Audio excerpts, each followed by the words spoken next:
dia, eu sou o Dr. Leonardo Ferreira de Azevedo Silva, sou psiquiatra, sou psicanalista há algumas décadas, eu estou com 70 anos de idade, estou no final, né, da minha vida, não só profissional como aqui no planeta, né, digamos assim, faltam poucos anos e eu pretendo ficar aí até o final da minha vida discutindo essas coisas devido ao estado, né, digamos assim, muito preocupante que a gente vê que o mundo, né, se encontra por falta de cultura, né, basicamente, dentro de uma avaliação freudiana, né? Eu sou freudiano, me tornei, né, cada vez mais freudiano pelo benefício que meu vínculo com os conhecimentos da psicanálise se estabeleceu. Começou por me ajudar quando eu era jovem, eu fiquei realmente muito mal, né, digamos assim, deprimido, né, depressão muito grave até. E a partir dessa depressão eu fui fazer análise e tive a oportunidade da análise, né, consegui me descobrir, redescobrir, né, porque tinha coisas minhas que eu queria fazer que eu não estava conseguindo fazer, mas que eram boas, né. Aí eu redescobri essas coisas minhas, boas, né, e consegui não só sair da depressão, como não ter mais sintoma nenhum disso, aí me tornei um estudioso, né, de psicanálise, pela oportunidade que a psicanálise me deu de me reencontrar comigo mesmo e de me tornar viável, né, nesse mundo aí cheio de violência, agressão e de ilusões e de agressões, né, ao indivíduo humano. Então, se o indivíduo humano não for bem tratado, que isso começa na infância, a criança é um indivíduo humano, como diz o Winnicott, né?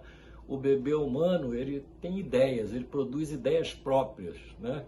E essas ideias próprias vêm da experiência dele, né, com o mundo. Então isso é uma coisa pessoal, intransferível, não tem grupo nenhum que consiga definir isso. Só quem viveu a experiência que pode realmente definir o que é uma experiência própria, né?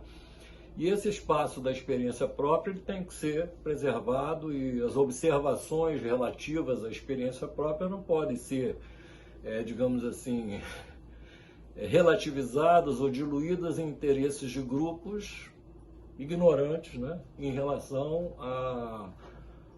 ao que o ser humano precisa, ao que o bebê precisa, ao que a criança pequena precisa, o que a criança pequena está vivendo, né, o que fazer com que ela está vivendo e como, né, criar condições para que ela possa desenvolver o que há de melhor nela, como eu tive a oportunidade de vivenciar, né, a partir de uma questão que chegou a um ponto de ou dá ou desce, né? Ou vai ou não vai, né? Então, e hoje em dia fica bem claro quais são os valores realmente que você precisa respeitar e o tipo de perigo, né, que você corre, né, no vínculo com determinados grupos e com determinadas filosofias, determinadas ideologias que, na verdade, desconsideram o que é a natureza humana, tá?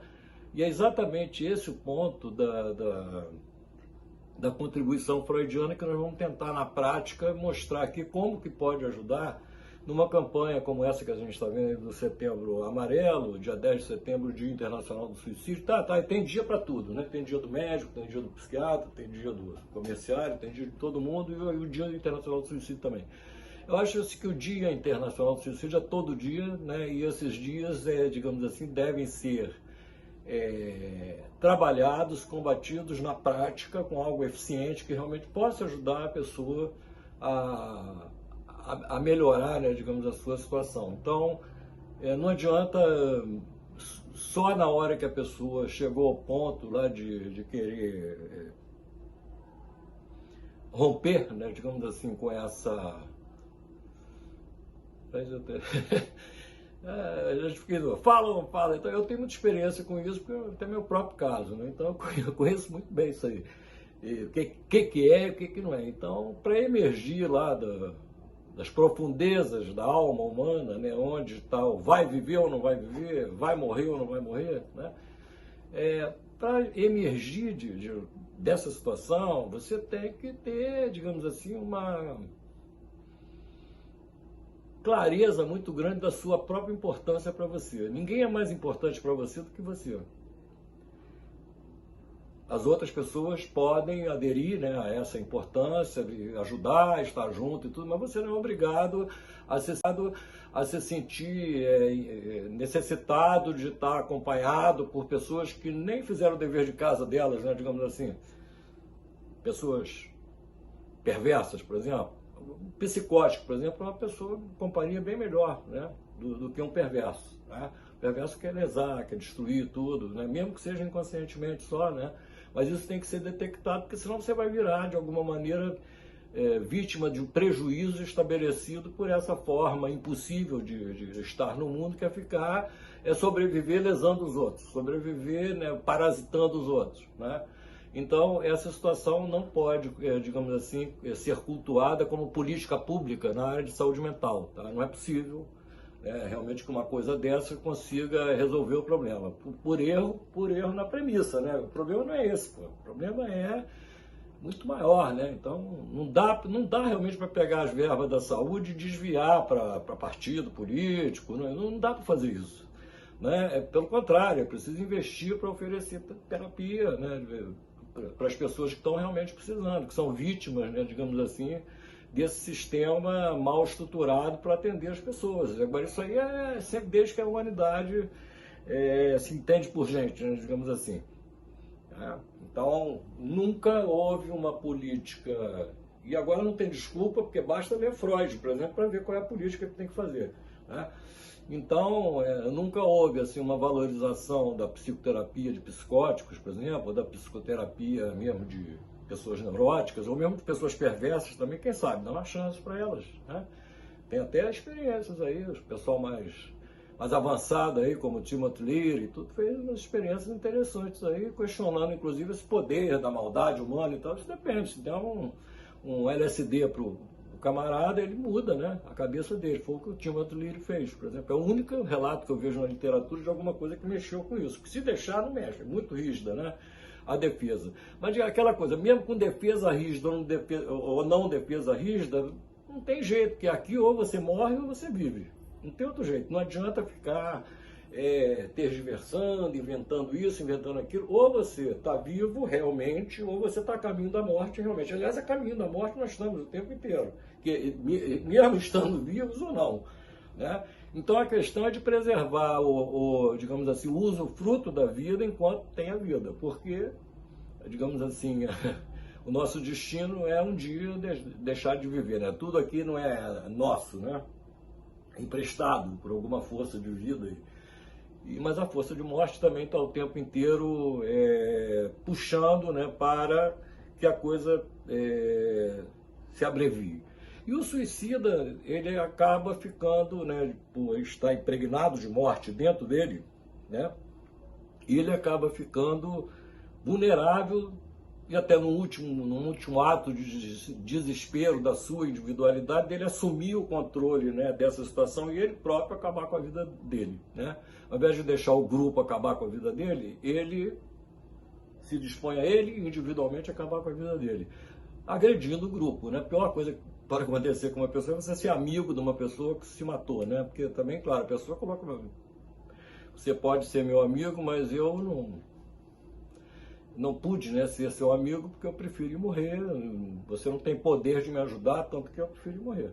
Agora, esse é um direito individual, né? Não é mole viver, né? Uma coisa assim difícil, que exige trabalho, então é bom que a gente se acostume a trabalhar, a gente está aqui para trabalhar, né? Se não tiver trabalho aqui, inclusive o trabalho mental, né? O trabalho do cuidado consigo mesmo, que é uma responsabilidade pessoal intransferível de cada um, transferível de cada um. Então, isso é preciso que a gente olhe, né, esse fato dessa nossa individualidade para depois, digamos assim, você perder o vínculo com essa individualidade, você não saber nem o que é que você vai fazer por você mais. A responsabilidade é tua.